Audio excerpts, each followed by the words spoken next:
2011년 주장 박지성은 대표팀 은퇴를 선언합니다. 81년생 박지성의 당시 나이는 30세였습니다.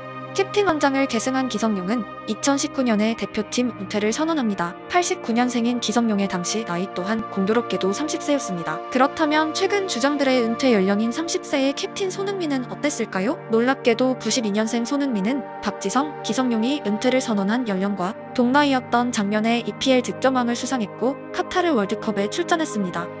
박지성, 기성용에 일렀던 대표팀 은퇴 이유는 대부분 한국에서 열리는 A매치를 오가며 축적된 피로, 그리고 부상이었습니다. 대표팀의 핵심이었던 두 명은 당연히 A매치의 잔부상이나 피로의 이유로 출전 시간을 조절할 수 없었고 현역 내내 대표팀의 거의 모든 경기를 풀타임 출전하고 유럽으로 돌아가 소속팀 경기를 치르곤 했습니다. 하루 이틀 만에 완벽한 시차 적응은 불가능합니다. 그들에게 한국에서 치러진 모든 경기는 다른 시차에서 소속팀에서 안고 온 피로, 잔부상이 함께했으며 팀의 주역으로 상대팀의 집중 견제를 받았습니다. 박지성의 100경기, 기성용의 110경기의 A매치가 가능했던 이유는 대한민국 대표팀의 자부심과 주장 원장의 무게 때문이었습니다. 은퇴를 발표하는 현장에서 그동안 너무 흡사된 게 아니냐는 질문에 박지성은 특유의 담담한 어조로 대답합니다. 선수가 그걸 거부를 한다고 생각해 본 적은 없기 때문에 차출을 거부하는 것은 생각조차 해본 적 없다. 부연 설명 없이 한국 축구팬 중 박지성이란 사람과 그의 성격을 모르는 사람은 없습니다.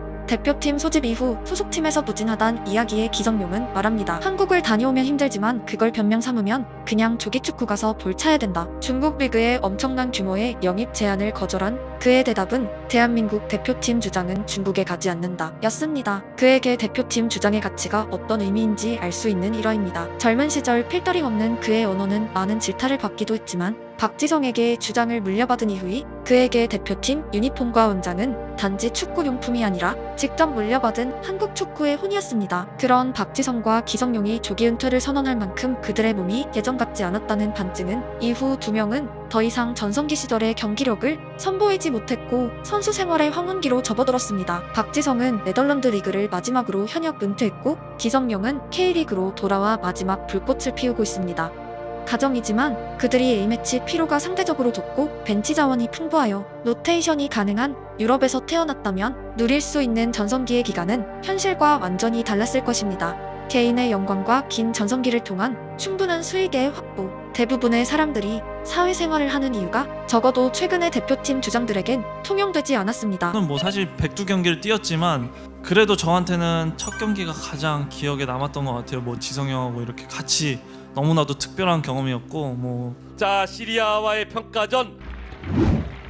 막내로 대표팀에 입성하여 주장 박지성과 한방을 썼고 이어서 주장 기성용을 의지하며 대표팀에서 책임감보단 자신의 역할에만 집중할 수 있었던 손흥민은 주장 기성용을 떠나보내며 말합니다. 자철이 형, 성용이 형이 사실 한국 축구의 큰 기둥 역할을 하고 많은 것을 이루게 했다. 형들이 은퇴한다는 소식에도 불구하고 나는 반대하는 입장이었다. 형들이 얼마나 중요한지 알고 있었고 이 선수들이 나가면서 우리 대표팀도 흔들릴 수 있다고 생각해서 반대하는 입장이었다. 두 사람의 의견을 내가 어떻게 할 순 없지만 일단 너무나도 감사하고 같이 경기할 수 있었던 것들에 자랑스럽다. 앞으로 형들을 위해서 대표팀에 더 책임감을 느끼고 해야 할 것 같다. 의지하던 형들을 둘이나 보내는 절절한 어린 흥민의 마음을 알 수 있었고 이후 모든 대표팀 소집에서 그가 가장 강조하는 단어 책임감이 드디어 등장합니다. 박지성에서 기성용으로 그리고 손흥민에게 전달된 가장 큰 감정은 바로 책임감입니다. 우상이던 박지성을 대표팀에서 만나고 신기해하고 그저 형들을 따라다니며 웃고 즐기던 손흥민의 언어는 이 즈음을 기점으로 완전히 달라지기 시작했습니다. 앳된 얼굴과 애교 섞인 인터뷰가 아니라 그는 마치 주장 박지성처럼 말하기 시작했고 너무 이른 나이에 주장 완장이 아니냐던 사람들을 침묵시키며 대한민국 대표팀의 완전한 정신적 지주로 성장했습니다. 그렇게 4년의 시간이 흐르고 주장 손흥민이 언론에게 그렇게 보호를 당부하던 막내 이강인을 향해 비로소 책임감이란 단어를 연결시킵니다. 강인이는 분명히 좋은 경기를 했다라고 생각을 하고 강인이도 이런 부분에 대해서 이제는 많은 책임감을 느껴야 될 것 같아요. 이제는 많은 책임감을 느껴야 될 것 같아요. 이강인이 처음 대표팀에 소집됐을 당시 손흥민은 언론을 향해 어린 선수에게 지나친 관심이 독이 되고 대표팀 적응을 방해할 수 있다고 신신당부했던 선배였습니다. 하지만 우루과이와의 경기를 끝내고 강인이도 이제는 많은 책임감을 느껴야 될 것 같다는 말은 손흥민의 그동안의 화법을 미루어 큰 변화입니다. 박지성, 기성용, 구자철 같은 기라성 같은 선배들 그리고 자신처럼 이강인이 한국 대표팀의 핵심이자 자부심이라는 축구밖에 모르는 손흥민 형의 메시지였습니다. 그리고 주장 손흥민의 말에 이강인은 답합니다. 모든 선수가 책임감을 가져야 된다고 생각을 해요. 저뿐만이 아니라 모든 선수들이 대한민국이라는 나라를 대표하는 거기 때문에 당연히 맞는 얘기고 앞으로도 더 좋은 선수가 돼서 대한민국 대표 선수로서 꼭 더 좋은 결과 나오고 좋은 모습을 보여드리려고 노력하겠습니다. 이제 22살에 불과한 이강인은 누가 전해주지 않아도 평생 외국에서 성장하며 자연스레 습득한 고향과 국가의 의미를 알고 있었고 대표팀 발탁 자체에 큰 책임감을 가지고 있는 선수입니다.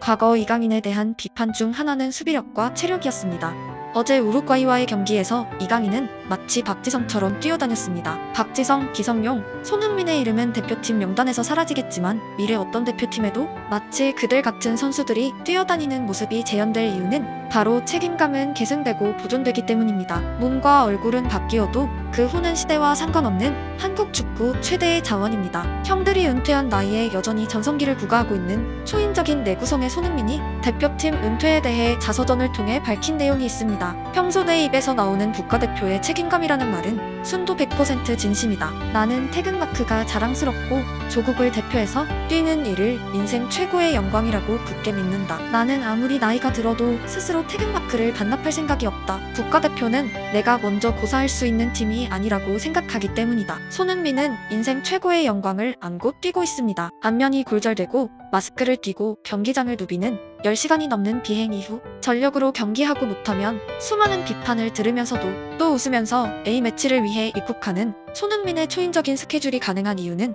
그는 인생 최고의 영광을 안고 뛰고 있기 때문입니다. 한국 축구 팬으로서 현재의 주장 손흥민과 미래의 주장 이강인이 함께 뛰는 영광의 순간을 가능하면 오래도록 누리고 싶습니다.